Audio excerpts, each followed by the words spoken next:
Hey there! Today on Concept Hunter we're going to talk about Deep Blue Home, which is a small little game from Ludum Dare 29, I think it's 29, and it does something that I think is absolutely adorable with emergent gameplay. We're going to see that right up at the end.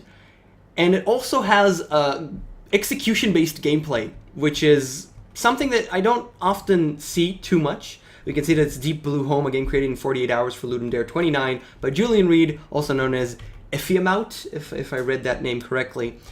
The skill-based gameplay, it's almost pure, in the sense that you almost don't need to, you very quickly understand what you need to do, and then you need to execute it correctly. And the execution is the main part here. You don't really need to figure out what's happening, you just need to do it properly.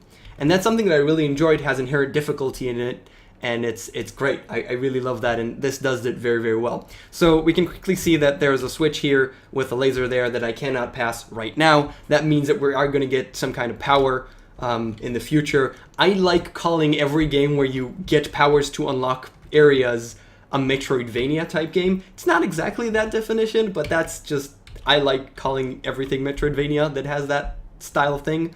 So that's just me.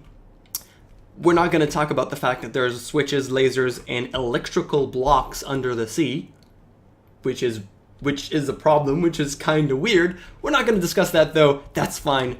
It looks really great. I mean, the graphics is wonderful. You have that little thing where you see the ray of sunlight, I guess, and I really like that small touch, so I made sure to mention it. So we're going to make sure we get the first power-up now.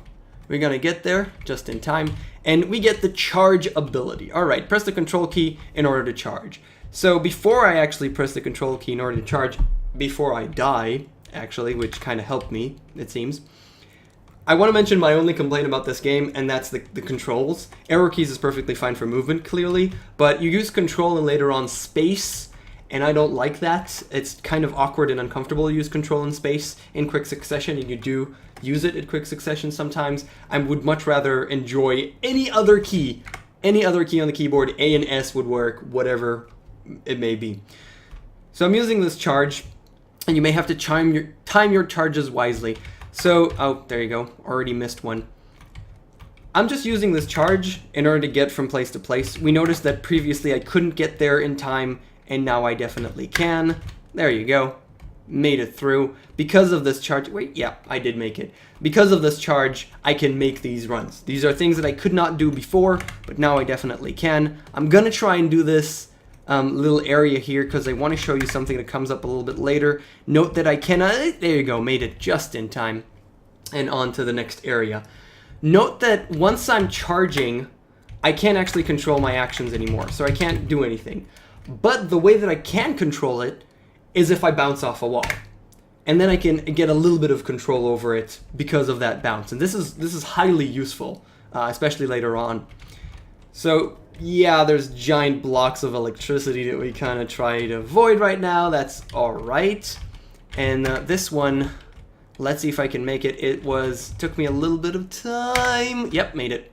Took me a little bit of time when I played it earlier, but it worked now, so I'm pretty happy. And we're actually going to get to the second power up, and this is really where I'm gonna stop, and I just want to show you a couple of things. You unlocked Bubble Bomb. You can now release a Bubble Bomb by pressing the spacebar. So what does the Bubble Bomb do? It's very simple. It's a bomb, it takes a couple of seconds, and it blows up, and you can see that it also activates switches. So this allows for even more execution-based gameplay later on. I'm not gonna show you it, but you can imagine for yourself that you need to leave a bubble bomb over here, then move on and time things correctly. And there's a lot of gameplay here. This game is very short, so it does end abruptly,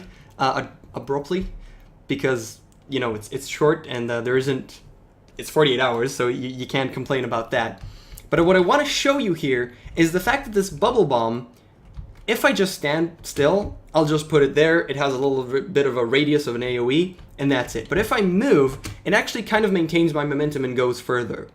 This means that if I charge and then use it, I can actually flung my bubble bomb quite far. Alright, and even vertically, though it's not really used too much in the game, actually at all, but you can actually control it quite well. And this isn't easy to do correctly, exactly as you want to. You can also bounce it off walls. But the fact that this tiny bit of emergent gameplay, using the charge as well as the bomb to fling something in that exactly there while I'm over here, and then charging there, and then getting all the switches correctly and moving forward. This is really cool, and this is, like I said earlier, the tiniest package that I think I've seen maybe ever of emergent gameplay, in that sense, where you combine a mechanic, combine another mechanic, and you get sort of a new mechanic, sort of another thing that you could do, and you need to masterfully, you know, become a master of it, skillfully understand how to use it, and use it in order to traverse the game.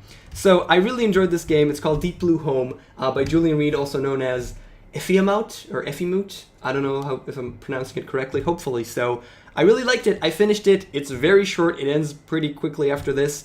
And that's it. Thank you so much for watching, and I'll see you guys next time.